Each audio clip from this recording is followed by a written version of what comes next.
You're listening to Daily Manna Devotional. Thanks for stopping by. The title of today's devotion is Too Much for Me. If you like today's devotion, make sure you hit the thumbs up, subscribe if you have not already, and hit the little notification bell to turn that on so you get a new notification each and every time I post a new devotional video, which is every single day. Don't worry, they're short, nothing too crazy, just a couple of minutes to start your day off right.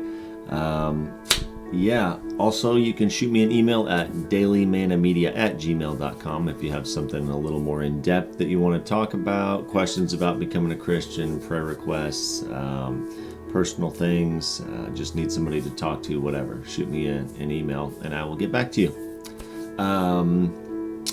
That's all I got. I'll jump over into the devotion. Too much for me. Scripture, my Father, if it possible. Oh, I know what I was going to say.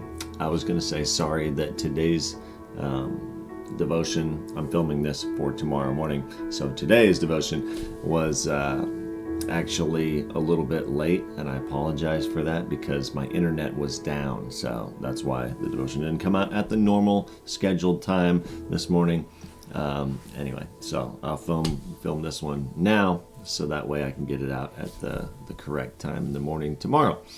So if you're wondering why you didn't have a devotion this morning, don't worry, I didn't miss a day. It was just late because for some reason my internet decided to be down. So anyway, too much for me. Scripture, my Father, if it possible, may this cup be taken from me. Jesus. Matthew 26:39. God never gives us more than we can handle. Someone said to a father whose 5-year-old son had just lost his battle with cancer. These words, which were intended to encourage him, instead depressed him and caused him to wonder why he wasn't handling the loss of his boy very well. I cannot imagine that is literally every parent's nightmare. The pain was so much to bear that he could hardly even breathe. I can imagine. He knew his grief was too much for him and that he desperately needed God to hold him tight. There's really no other way you could even get through that, losing a child. There's no way you could get through that without God. In my mind, I just can't imagine getting through that. I can't imagine getting through it at all, but if I did, it would only be because of God. That's the only way. The verse some use to support the statement God never gives us more than we can handle is 1 Corinthians 10:13. When you are tempted, he will also provide a way out so you can endure it. But the context of these words is temptation, not suffering. We can choose the way out of temptation that God provides, but we can't choose a way out of suffering. Jesus himself wanted a way out of his upcoming suffering when he prayed, "My soul is overwhelmed with sorrow to the point of death. My Father, if it is possible, may this cup be taken from me." Matthew 26:38-39. Jesus was not too stoked to be crucified on the cross. Contrary to what many may believe, that he, just jumped up there and felt no pain.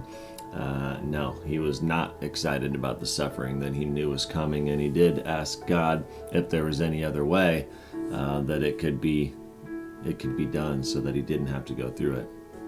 Yet he willingly went through for our salvation. So, he wasn't looking forward to it. He didn't like the idea, but he knew that it was necessary, and he was willing to make that sacrifice for us. When life seems too much to bear, that's when we throw ourselves on God's mercy and he holds on to us. This devotion comes out of Finding Jesus in Everyday Moments by our Daily Bread Ministry and Cetus, maybe? Not really sure how to pronounce that. I apologize. But anyway, that's a good devotion. I like that. It talks a lot about suffering that is too much to bear. As if anybody ever watches this that has lost a child, I cannot imagine what you've gone through.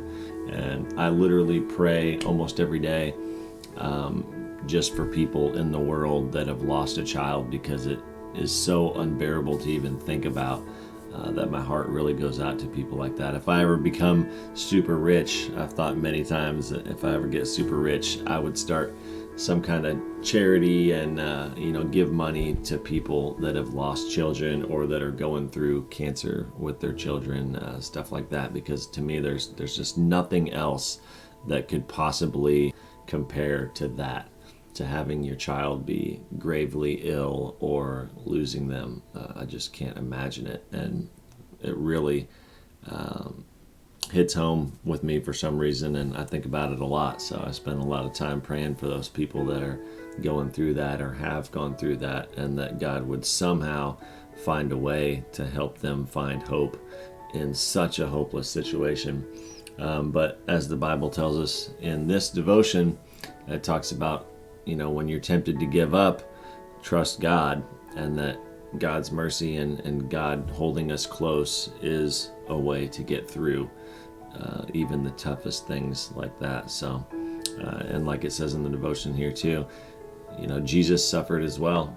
He was not really excited to get on the cross and have nails driven through his hands and feet, a sword in his side, a crown on his head, be whipped mercilessly. He knew all that was coming, and he asked God if there was any other way, because he knew how bad it was going to hurt.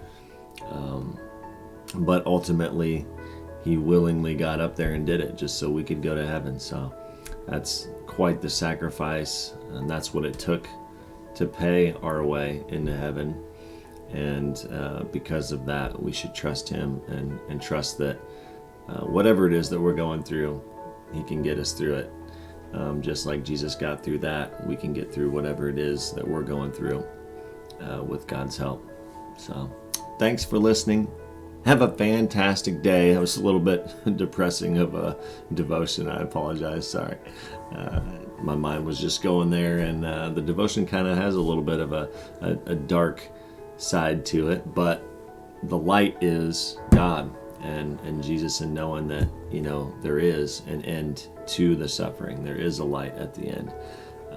So that is the point, and there's a light at the end of this devotion, which is that you guys, if you're listening to this devotion, guys and gals, you're above ground, and that means that you got another day on this earth, and that's something to be thankful for. So go out and make the most of it. Enjoy your day at work or school or at home or wherever you are. Enjoy it, and tell your loved ones that you love them, and make the most of the day. Thanks for listening, and God bless.